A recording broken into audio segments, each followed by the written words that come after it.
to welcome to Crossing Faiths, where Christian and Muslim talk religion and politics. Really multi-faith people talk about religion and politics. And then Matthew Hawkins is on hiatus. He went in for a heart checkup, and 2 days later, he was in open heart surgery. So he's recovering. There's some question of whether or not it was the heart surgery or my prayers that healed him. We don't know yet, but I'm going to go on a little bit of both, but I think that the prayers weighed heavier because Ismaili prayers are weighed very, very heavy with the Almighty Allah and God, or whatever you're calling them these days.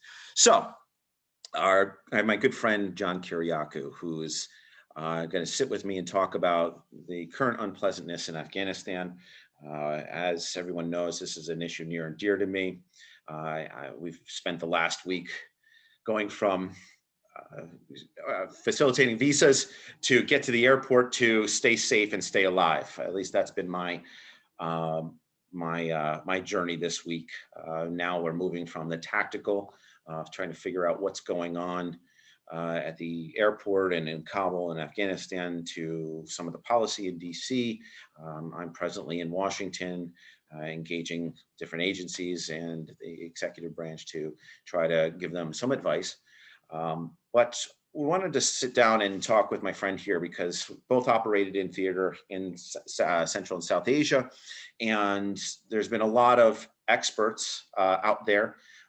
I don't claim to be, and I know that John doesn't claim to be an expert, but we do know a lot about the region. And I don't think there's anybody who's an expert in Afghanistan.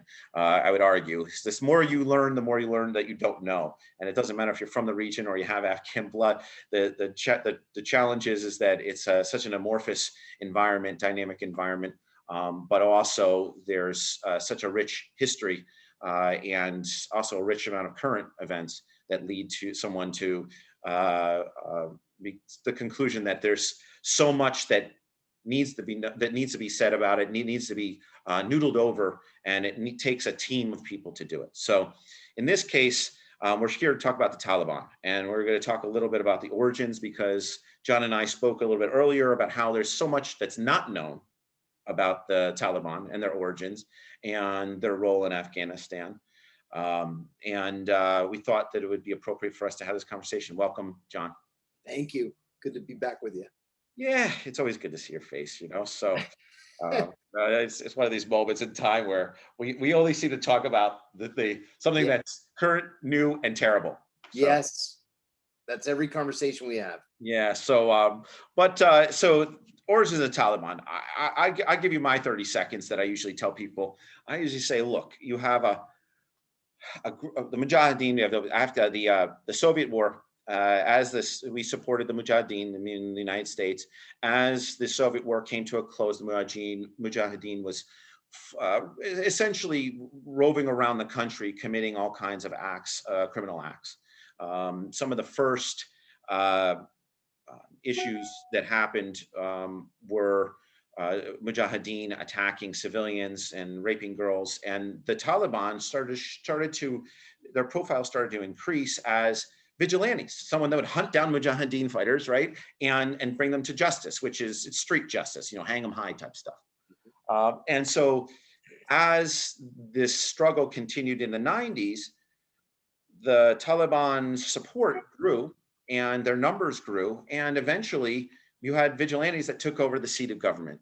And I don't know how you would feel, but I'm a big comic book reader, so Batman, love him, but wouldn't want him to be the mayor of my town, and wouldn't want him to be at the seat of government.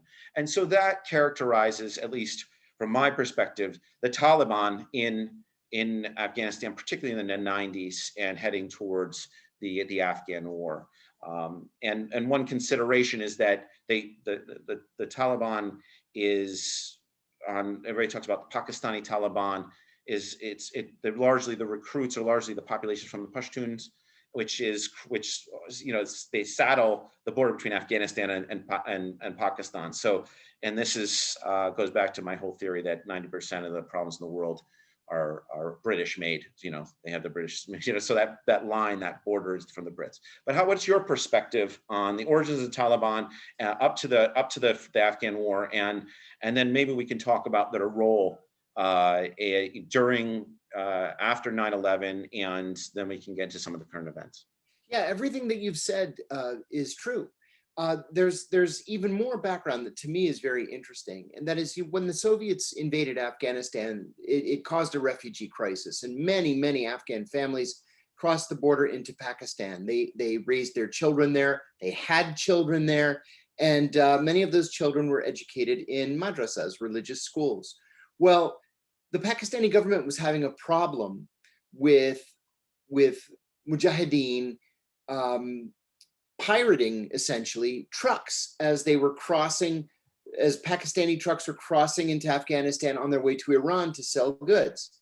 And so Benazir Bhutto was the prime minister of Pakistan at the time. She came up with this idea, or her people came up with this idea, that they would take students, Taliban, the plural of Talib, student, take Taliban out of the madrasas and have them ride along with these truck drivers to protect them, you know, just a Talib with an AK-47 to protect them as they crossed Afghanistan to sell their goods in Iran. Riding shotgun. Riding shotgun, exactly. And it worked. And then somebody said, well, this program is working. Maybe it would be more effective, maybe it would be more cost effective even, if instead of having them ride shotgun in the trucks, we just place them in villages along the highway. And so they did that. And as vigilantes, you know, now they're on the ground, bringing their own brand of law and order to these. And they're armed. They're on the ground. They're armed, and they're armed. And they had popular support because they were all about law and order. And the next thing you know, they begin to take over villages, and then territories, and then regions. We get into the late 1990s and they take the whole of Afghanistan. And that was the origin of the Taliban. It's interesting because a lot of people don't know that they actually had popular support, that there was, they were the party of law and order. And in an era, in a post-Soviet war-torn country with, a lot of armed militias floating around, it may have been a relevant time or relevant period for a group like this to take over or to establish order, even though their rigidness was there. And this is not a Taliban sympathetic sort of thing, but they were the entity for the time, and they fulfilled a need. And there could have been something else that was there. I mean, I talk a lot about policy in Afghanistan, and maybe if we didn't draw down and leave in lock, stock, and barrel, we could have figured out a path for the Mujahideen to address the human rights issues and present and establish a seat of government and go from there, because it was the communists lasted 3 years, right? 3 years after the. Yes, this was a big mistake that was made in Washington, that once the Soviets were pushed out of Afghanistan, we just decided that our work was done there.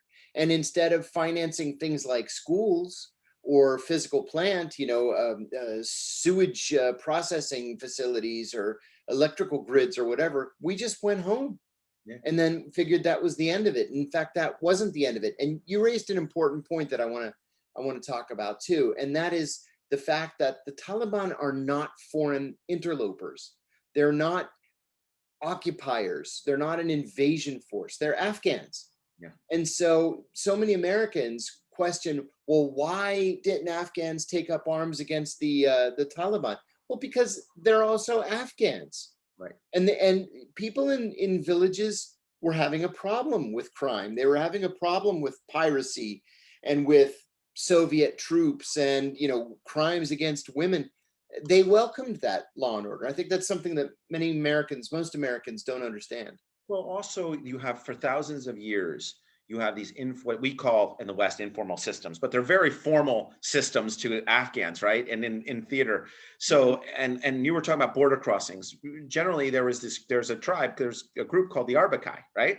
And they would be in charge of all the border crossings. And it'd be one of these things where this tribe generated revenue from assuring getting payment from people that were crossing the border.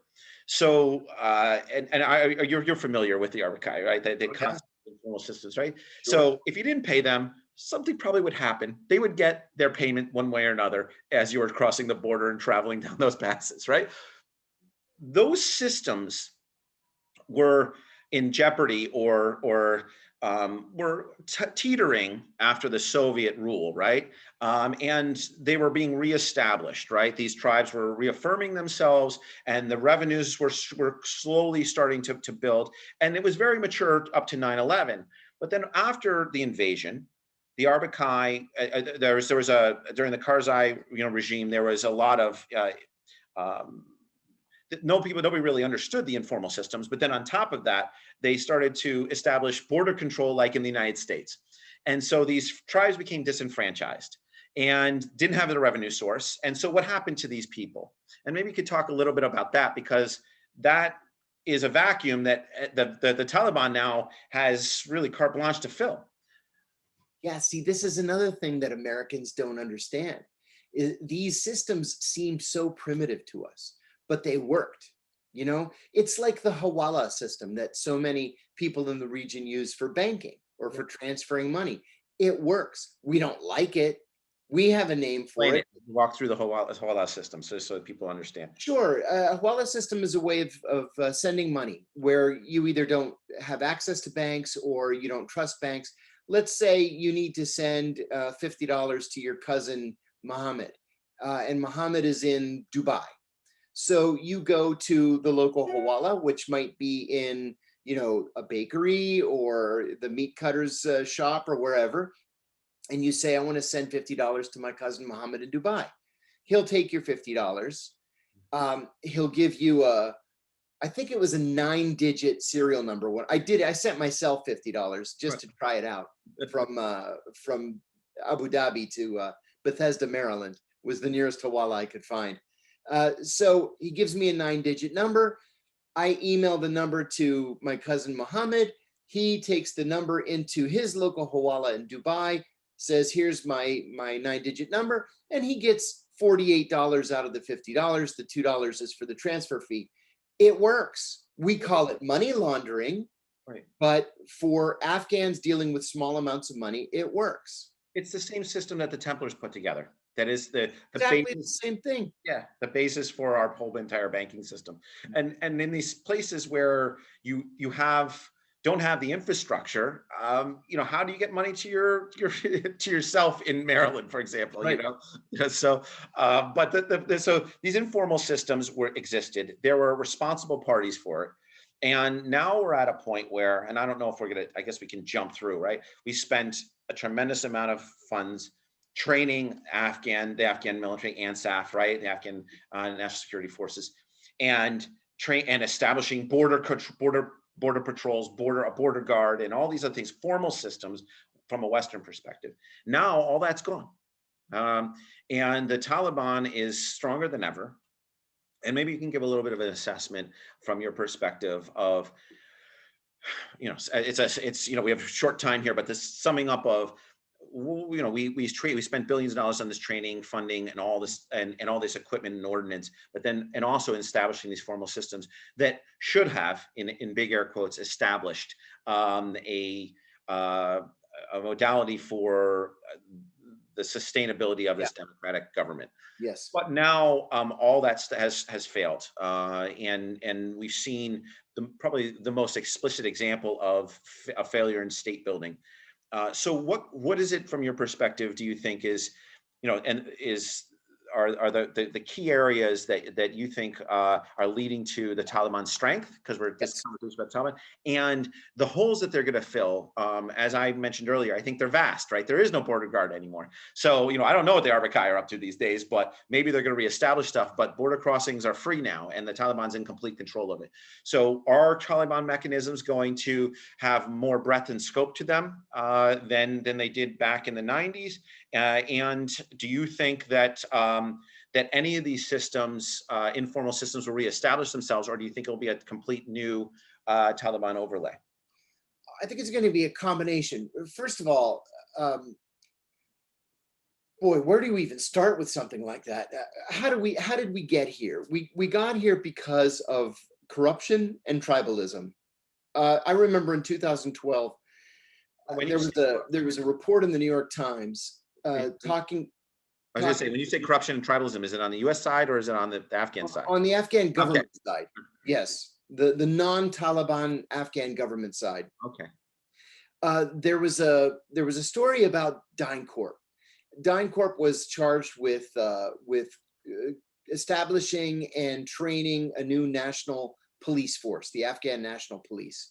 And so they set up this huge training facility. They brought young Afghan men from all over the country, from all the different tribes and all the different regions. That was mistake number one.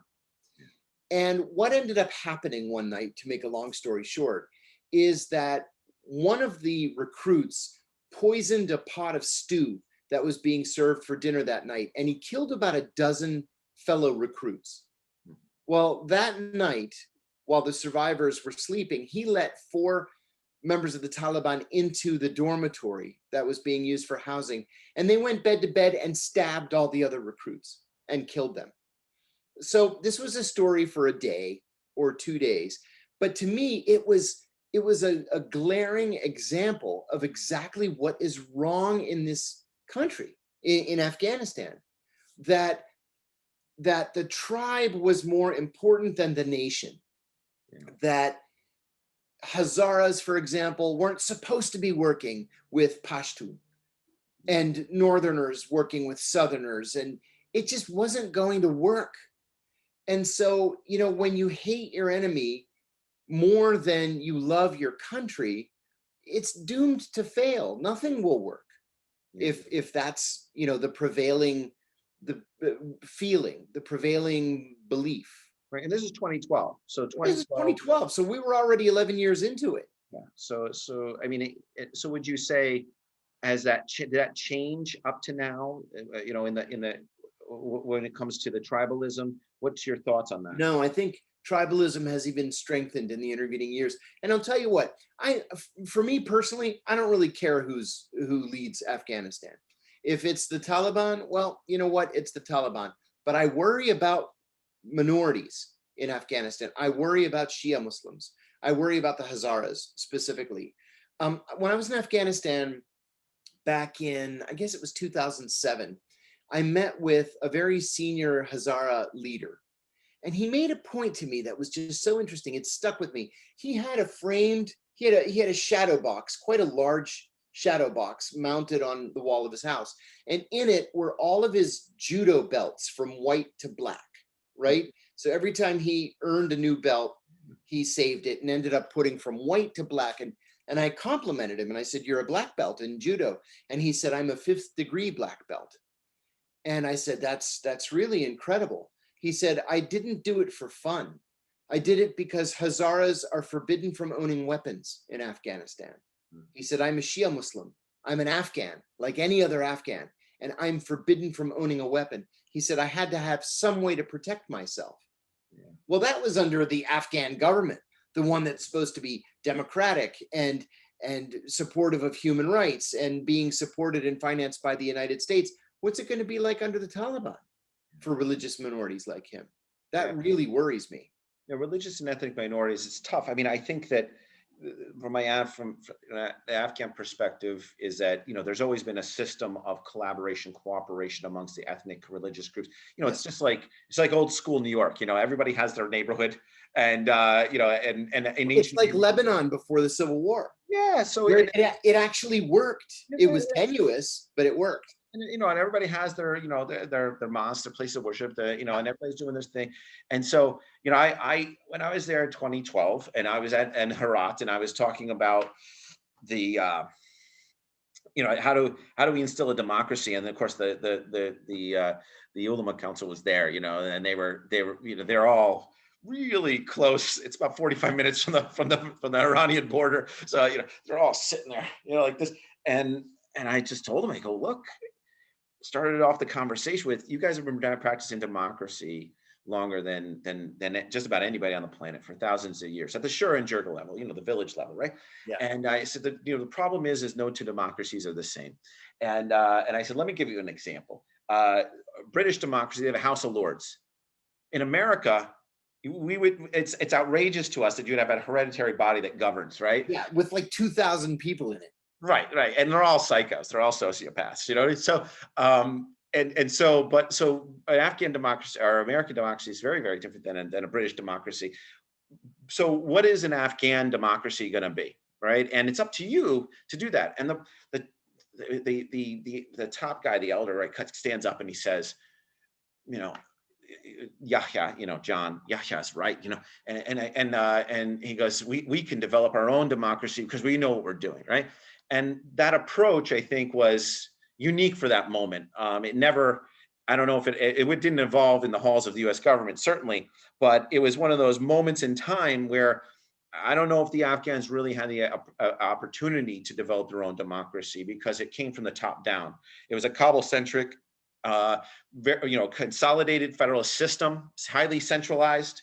I always say that the best system, if you're going to implement a federal system, it's like America before the Civil War. You got to have the Uzbeks in the northwest. You got to have the Tajiks in the northeast. You got to have the Pashtuns in the south. Hazara somewhere in the middle. The Nuristanis, they got to do their own thing because those are my brothers and sisters over there. So you got to figure it out in the right way. But it was really a top-down government during the Karzai era. It was very centralized, and Karzai was appointing mayors in towns, and they were all flying into Kabul and then flying back out.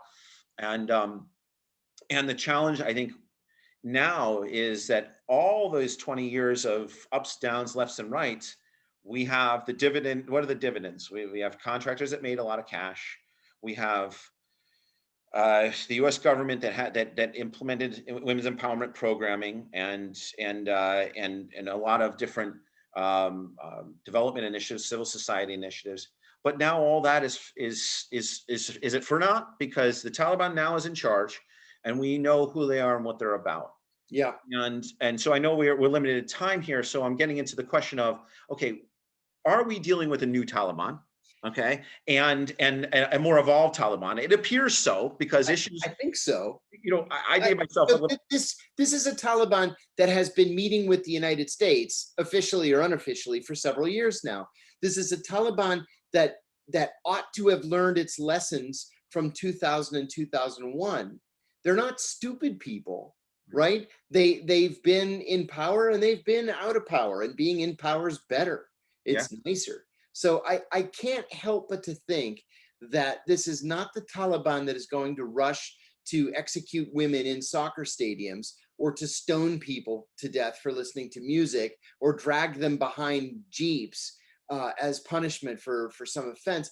It may come to that again someday, but the Taliban that we're looking at right now, I think, has learned some lessons over the last 20 years. There was an interesting point that I heard on one of the talk shows yesterday morning, saying that that something like 55% of the country was born after the 9/11 attacks. Right. And so that includes many members of the Taliban. Yeah. So perhaps they're not going to make the mistakes their fathers made. I think we should wait and see how this plays out. Yeah, well, it's interesting because we hear all the reports of the Taliban, and I was patting myself on the back because we were trying to get people to the airport, and it was funny because I don't know how funny it was, but that the U.S. passport holders, Afghan Americans with U.S. passports were coming to the airport, and the Taliban was letting them in.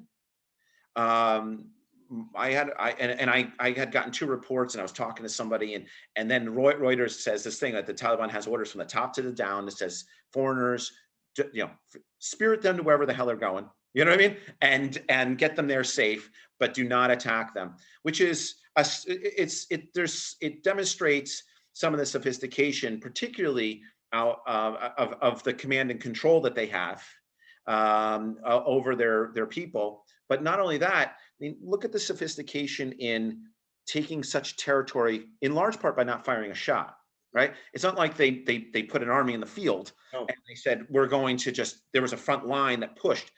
I had reports that Talibs actually embracing Kabulis and saying, it's so good to be back. And they were like, is he attacking me? Is he not attacking? And they were confused what's going on. Now, that's not to say, like, I've got a lot of people that are in hiding, who are, with American passports or this, or were involved in US programming and so forth. And like I said, we're limited time wise. What are your recos right now if you were going to talk to the Taliban leadership? Because I would say, look, don't kill anybody. Right. Talk to the U.S. government, engage the U.S. government, and just put a freeze on any kind of whatever it is you're thinking. Don't do it.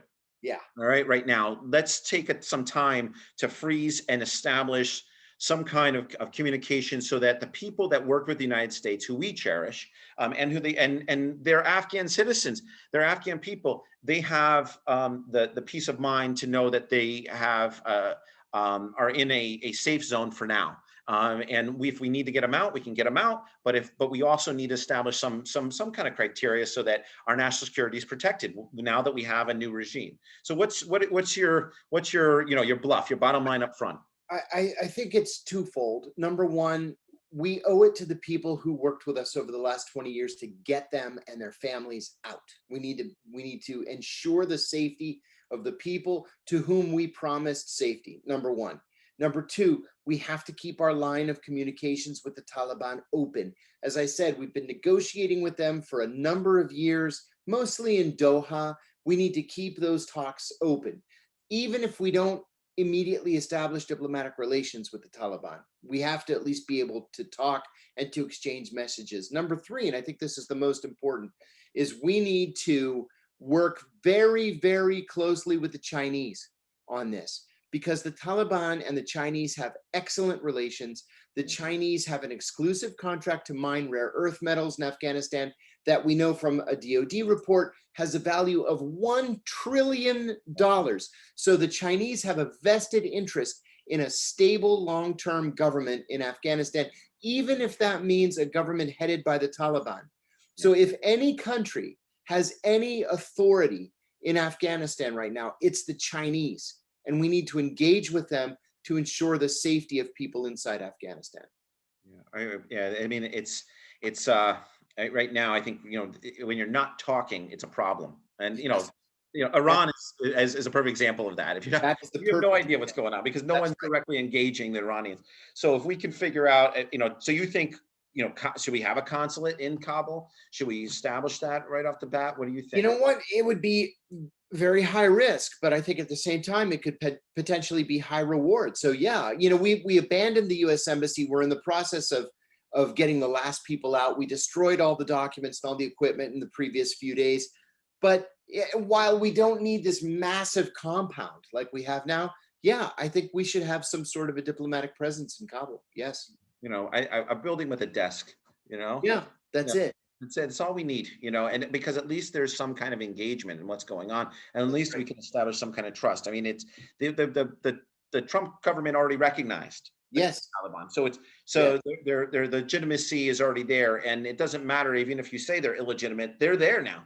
So if we're going to not let this slide into a Daesh ISIS situation with a peppering of Al Qaeda, we need to figure out how to maintain relations and say this is what's going on. And you're right, it is within China's interest to keep a stable country. Because they're the rare earth elements and they have other interests there as well. And hopefully we have some interest. I mean, I helped set up the Ministry of Mines program with Midas. And it's all gone, I helped do the ANP when they had 600 generals retire. I helped set up the career path and the masters in master of public administration, policing, and all this other stuff, and all that stuff's gone. It's just it's flabbergasting, to really comprehend. But as my heart's been breaking this past week, and we've been pivoting now to figuring out policy. I think that your insights are appropriate and they're helpful because who are the Taliban, what are they about, and where they're going, and we need to figure out as a country how we're going to fulfill our commitments to the Afghan people and to the American people. And that's security, that's celebrating our wins, but right now, while we're licking our wounds, we need to figure out how we're going to deliver on our promises and also pave a path for the future. So, John Amen. Kiriakou, I appreciate you taking the time. Thank you so Happy to much, do buddy. it. Good to see you again. Yeah, good to see you as well.